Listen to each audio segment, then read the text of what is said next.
Assalamualaikum warahmatullahi wabarakatuh. Perkenalkan, nama saya Dimas Yasin Robi. Di sini saya akan melakukan presentasi untuk materi bab 7 sampai dengan bab 12. Materi pertama adalah ruang lingkup studi Islam.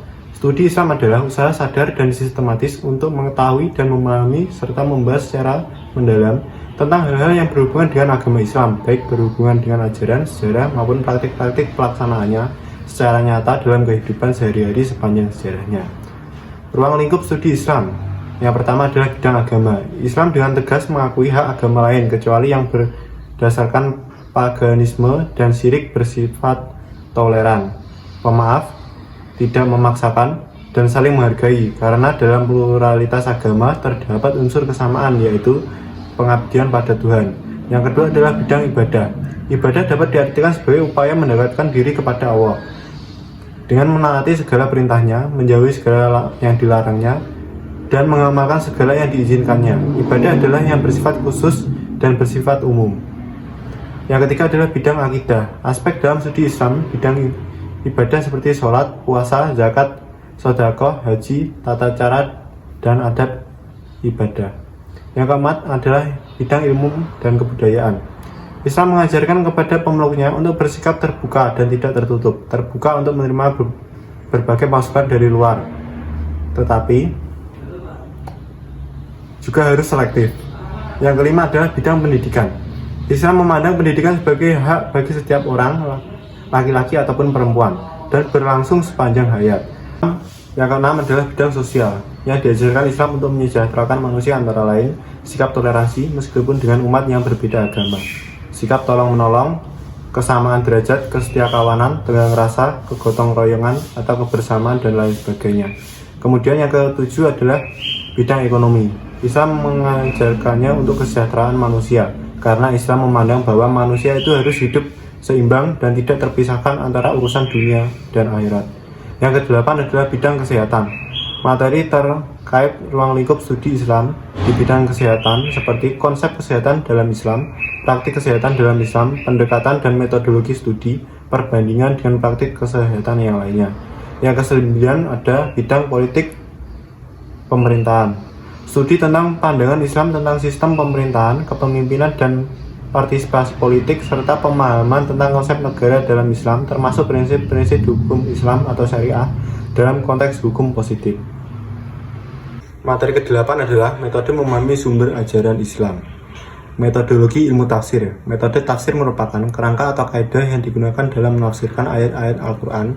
Seni atau teknik ialah cara yang dipakai ketika menerapkan kaidah yang telah tertuang di dalam metode. Sedangkan metodologi tafsir ialah pembahasan ilmiah tentang metode-metode penafsiran Al-Quran. Perkembangan ilmu tafsir. Metode tahlil atau analitis, menafsirkan ayat-ayat Al-Quran dengan memaparkan segala aspek yang terkandung di dalam Al-Quran yang ditafsirkan itu, serta menerangkan makna-makna yang tercakup di dalamnya sesuai dengan keahlian dan kecenderungan musafir yang menafsirkan ayat-ayat tersebut. Kemudian metode ijma atau global, menjelaskan ayat-ayat Al-Quran secara ringkas tapi menyangkut dengan bahasa yang populer, mudah dimengerti, dan enak dibaca. Berikutnya metode mukarin atau perbandingan, menafsirkan sekelompok ayat Al-Quran yang berbicara dalam suatu masalah dengan cara membandingkan antar ayat dengan ayat atau antar ayat dengan hadis, baik dari segi isi maupun redaksi, atau antara pendapat-pendapat para ulama tafsir dengan menonjolkan segi-segi perbedaan tertentu dan objek yang dibandingkan. Metode tahlili atau analitis, membahas ayat Al-Quran sesuai dengan tema atau judul yang telah ditetapkan. Kemudian berikutnya, metodologi ilmu hadis. Metodologi pemahaman hadis dapat dirumuskan sebagai ilmu tentang prosedur atau tata cara yang bersifat ilmiah untuk menggali dan memahami ajaran-ajaran agama berupa kehendak atau pesan-pesan Rasulullah dengan tepat yang terkandung di dalam hadis-hadis yang diriwayatkan dari beliau. Dalam hadis-hadis Nabi terkandung pesan-pesan keagamaan sebagai sesuatu yang dikehendaki oleh Nabi. Pesan-pesan keagamaan tersebut, terutama sekali yang bersifat baru, dapat ditangkap bila dilakukan dengan usaha penggalian makna dan dalilah. Karena itu, Mengetahui makna lahir redaksi hadis belum tentu dapat menyampaikan seseorang kepada apa yang diinginkan oleh Rasulullah SAW. Yang berikutnya adalah metodologi ilmu fikih dan usul fikih. Fikih berarti ilmu tentang deduksi hukum Islam dari dalil-dalil yang ditemukan dalam sumber-sumber hukum Islam. Dari segi fungsi, fikih ditetapkan dengan tujuan untuk merinci atau mendetailkan ajaran-ajaran syariah yang berupa hukum amaliyah ke dalam tataran praksis kehidupan nyata. Melalui fikih, para ulama menyusun panduan praktis bagi umat Islam dalam beribadah dan bermuamalah sesuai dengan ketentuan syariah. Usul fikih adalah ilmu yang mempelajari dasar, kaidah, metode yang digunakan untuk mengistinbatkan hukum syara. Hukum fikih berfungsi sebagai alat untuk menafsirkan ketentuan syariah untuk menjaga validitas penafsiran terhadap ketentuan syariah. Kemudian, metodologi ilmu akhlak dan tasawuf. Akhlak ialah sifat-sifat yang dibawa manusia sejak lahir yang tertanam dalam jiwanya dan selalu ada padanya. Sifat itu dapat terlahir berupa perbuatan baik disebut akhlak yang mulia atau perbuatan buruk disebut akhlak yang tercela. Kemudian tasawuf. Tasawuf merupakan cabang keilmuan Islam yang menekankan pada aspek spiritual dari Islam. Dilihat dari kaitannya dengan kemanusiaan, tasawuf lebih menekankan pada aspek kerohanian daripada aspek jasmani. Dalam kaitannya dengan kehidupan, tasawuf lebih menekankan kehidupan akhirat daripada kehidupan duniawi. Dan apabila dilihat kaitannya dengan pemahaman keagamaan, tasawuf lebih menekankan pada aspek esoterik dibandingkan aspek eksoterik. Ada 3 aliran yang populer terkait dengan pembentukan akhlak, yaitu aliran nativisme, yaitu faktor yang paling berpengaruh terhadap pembentukan diri seseorang adalah faktor pembawa dari dalam yang bentuknya dapat berupa kecenderungan, bakat, akal, dan lain-lain. Yang kedua adalah aliran empirisme. Faktor yang sangat berpengaruh terhadap pembentukan diri seseorang adalah faktor dari luar, yaitu lingkungan sosial, termasuk pembinaan pendidikan yang diberikan. Yang ketiga, aliran konvergensi. Faktor internal, yaitu pembawa si anak, dan faktor dari luar, yaitu pendidikan atau pembentukan dan pembinaan yang dibuat secara khusus dan melampaui interaksi dalam lingkungan sosial. Kemudian selanjutnya ada metodologi ilmu filsafat dan teologi atau kalam. Pendekatan filsafat bersifat mendalam, artinya mengoptimalkan kemampuan akal sampai tak sanggup lagi dijangkau. Radikal artinya pembahasan dilakukan sampai ke akar permasalahan hingga tak ada lagi yang tersisa. Sedangkan sistematis adalah dilakukan secara teratur dan menggunakan metode berpikir tertentu dan universal. Dalam mengkaji Islam, menggunakan pendekatan filsafat dapat dilakukan dengan berbagai metode sebagaimana menggunakan pendekatan filsafat dalam kajian sosial. Ilmu kalam atau teologi adalah salah satu bidang studi yang sangat dekat dengan kajian keislaman. Ilmu ini kerap kali menjadi rujukan untuk menyelesaikan masalah akidah dan ketuhanan. Selain itu, ilmu kalam juga sering digunakan dalam debat lintas agama untuk membangun argumen-argumen berkenan dengan Tuhan. Tidak heran jika dalam studi Islam, pendekatan kalam menjadi salah satu model kajian dalam menyelesaikan masalah-masalah keagamaan. Kemudian bab 9, pendekatan studi Islam dengan pendekatan doktrial atau teologis, antropologis, dan sosiologis. Studi Islam sebagai disiplin ilmu menawarkan perspektif yang komprehensif dalam memahami ajaran dan praktik keagamaan umat Islam. Pendekatan ini dapat ditempuh melalui 3 dimensi utama, yaitu doktrial atau teologis, antropologis, dan sosiologis. Dimensi doktrial atau teologis menjadi fondasi utama dalam memahami esensi agama Islam. Fokus pada ajaran, keyakinan, dan prinsip-prinsip teologis memberikan wawasan mendalam tentang pandangan dunia Islam. Studi ini mencakup analisis terhadap konsep tauhid, konsep sumber hukum Islam, dan peran wahyu sebagai pedoman hidup. Antropologis memberikan pendekatan yang melibatkan pemahaman terhadap dimensi manusiawi dalam konteks Islam. Kajian ini mengeksplorasi bagaimana nilai-nilai agama membentuk identitas individu muslim, bagaimana ritual keagamaan menjadi bagian penting dari kehidupan sehari-hari, dan bagaimana pemahaman terhadap manusia sebagai khalifah menciptakan hubungan dengan lingkungan sekitarnya. Sosiologis melibatkan pemahaman terhadap dinamika sosial dalam komunitas Muslim. Analisis struktur sosial, interaksi antar individu, dan peran lembaga keagamaan menjadi fokus utama. Studi ini memungkinkan pengamat untuk memahami bagaimana Islam mempengaruhi tatanan sosial, bagaimana masyarakat Muslim bersatu dalam keberagaman, dan dampaknya terhadap kehidupan bermasyarakat. Melalui pendekatan ini, studi Islam menjadi lebih holistik, menggabungkan aspek doktrial atau teologis, antropologis, dan sosiologis. Interaksi antar dimensi-dimensi ini memberikan kerangka kerja yang kompleks untuk memahami dinamika kehidupan Islam. Dengan demikian, penelitian yang menyeluruh tentang Islam memerlukan ketangguhan dalam memahami ajaran manusia sebagai individu dan komunitas, serta struktur sosial yang terbentuk dalam konteks keagamaan. Kemudian materi dari bab 10, pendekatan studi Islam dengan pendekatan historis, filosofis, psikologis, dan budaya. Studi Islam sebagai bidang penelitian merangkum keragaman pendekatan untuk memahami ajaran, filsafat, psikologi, dan budaya dalam konteks keagamaan. Keempat dimensi ini memberikan wawasan mendalam tentang perkembangan, esensi, dan pengaruh Islam dalam berbagai aspek kehidupan. Dimensi historis menyajikan jendela ke masa lalu untuk memahami akar dan evolusi Islam. Kajian ini melibatkan penelusuran peristiwa sejarah, tokoh-tokoh kunci, dan transformasi sosial yang membentuk masyarakat Muslim. Dengan memahami perjalanan sejarah, kita dapat melihat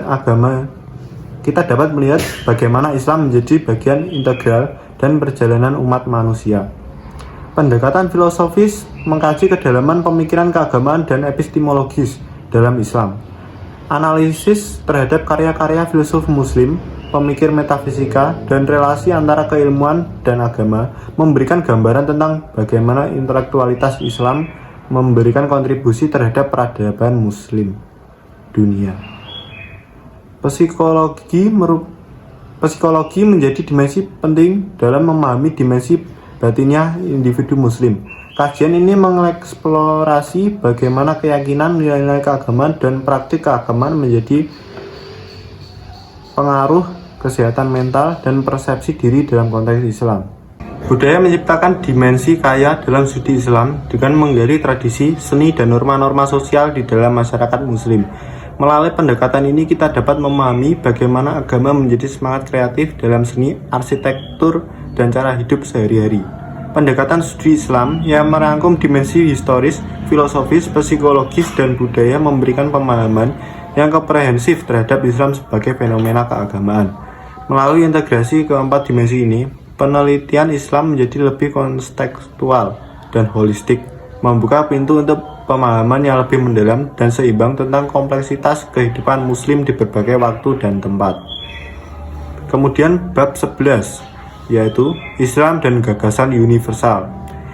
Islam sebagai agama memiliki dimensi universal yang menyangkut berbagai aspek kehidupan, termasuk dalam konteks globalisasi, modernisme, puritanisme, gerakan fundamentalisme, inklusivitas, dan hubungannya dengan sains serta pluralitas agama.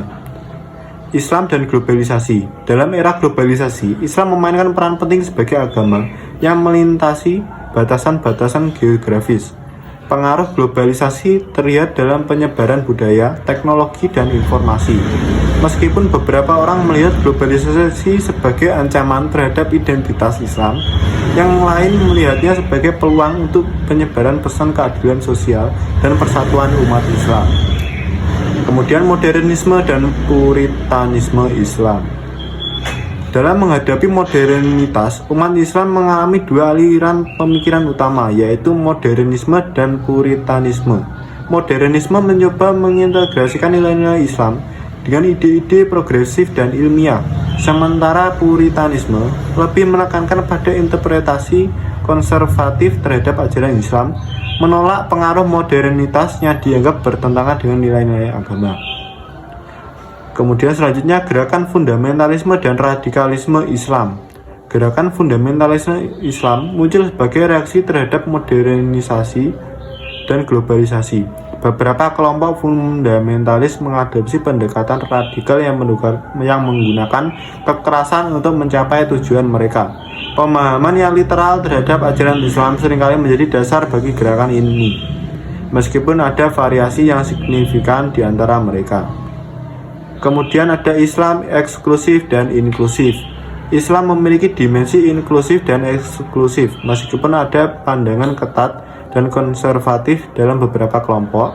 Banyak penganut Islam mengadvokasi inklusivitas, toleransi, dan dialog antar agama. Pemahaman yang lebih luas tentang pesan universal Islam dapat memperkuat hubungan antar umat beragama. Kemudian Islam dan sains. Islam memiliki peran panjang dan pengembangan ilmu pengetahuan dan sains. Konsep ilmu pengetahuan dalam Islam dapat diintegrasikan dengan pemikiran kontemporer. Bagaimanapun, tantangan terkait dengan konflik antar interpretasi teks agama dan ilmu pengetahuan modern masih menjadi perdebatan. Selanjutnya, pluralisme agama-agama. Konsep pluralisme agama mendukung ide bahwa keberagamaan agama adalah fitrah alam. Dalam konteks Islam, pluralisme agama dapat dilihat sebagai pemahaman bahwa keberagaman adalah bagian dari rancangan Allah. Pemikiran ini mempromosikan dialog antar umat beragama dan pemahaman saling menghargai untuk membangun masyarakat yang lebih harmonis. Islam sebagai agama yang kaya dan kompleks menghadapi berbagai dinamika dalam konteks globalisasi dan tantangan modern. Pemahaman yang mendalam terhadap keragaman pandangan dalam komunitas muslim dapat membantu menciptakan ruang untuk toleransi, dialog, dan kerjasama global. Memahami dan menghormati prinsip-prinsip universal dalam Islam dapat membawa manfaat positif bagi masyarakat dunia secara keseluruhan. Materi selanjutnya dari bab 12, yaitu dinamika Islam kontemporer. Islam kontemporer menghadapi dinamika yang kompleks, mencerminkan transformasi sosial dan intelektual dalam masyarakat muslim. Dalam rangka menyelami dinamika ini, kita akan melihat beberapa konsep kunci yang menyangkut postmodernisme dan neomodernisme Islam. Islam liberal, Islam kultural dan struktural, serta post-tradisionalisme Islam. Pertama adalah postmodernisme dan neomodernisme Islam. Konsep postmodernisme dan neomodernisme Islam mencerminkan adaptasi Islam terhadap perubahan kontemporer. Postmodernisme meragukan naratif tunggal dan menekankan pluralitas makna dalam interpretasi agama. Sementara itu, neomodernisme mencoba menyintesis nilai Islam dengan pemikiran modern tanpa mengabaikan akar tradisional. Keduanya menunjukkan upaya untuk membawa Islam ke dalam konteks modernitas. Yang kedua, Islam liberal. Islam liberal muncul sebagai bentuk interpretasi yang menekankan pada hak asasi manusia, demokrasi, dan toleransi. Pengikut Islam liberal berpendapat bahwa nilai-nilai ini dapat diintegrasikan dengan ajaran Islam tanpa mengabaikan prinsip-prinsip pokok agama. Mereka menyoroti kebebasan berpikir dan interpretasi yang lebih terbuka. Yang ketiga ada Islam kultural dan Islam struktural. Pemahaman tentang Islam kultural menekankan pada nilai-nilai budaya dan tradisi lokal sebagai bagian integral dari Islam. Di sisi lain, Islam struktural melihat Islam sebagai sistem yang memiliki struktur dan hukum yang dapat diaplikasikan secara universal.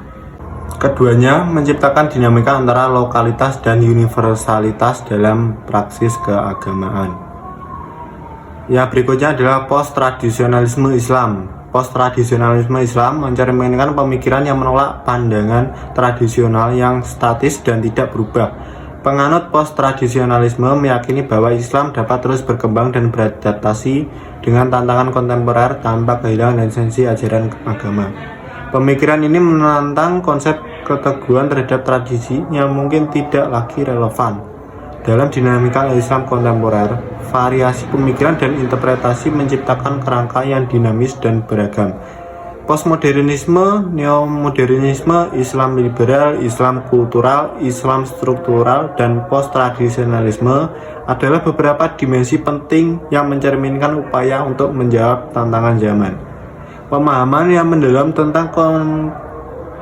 yang mendalam terhadap kompleksitas ini penting untuk merangkul keberagaman pandangan dalam masyarakat muslim kontemporer dan membangun pondasi dialog dan harmoni. Sekian presentasi dari saya. Apabila ada salah kata, mohon maaf yang sebesar-besarnya. Wassalamualaikum warahmatullahi wabarakatuh.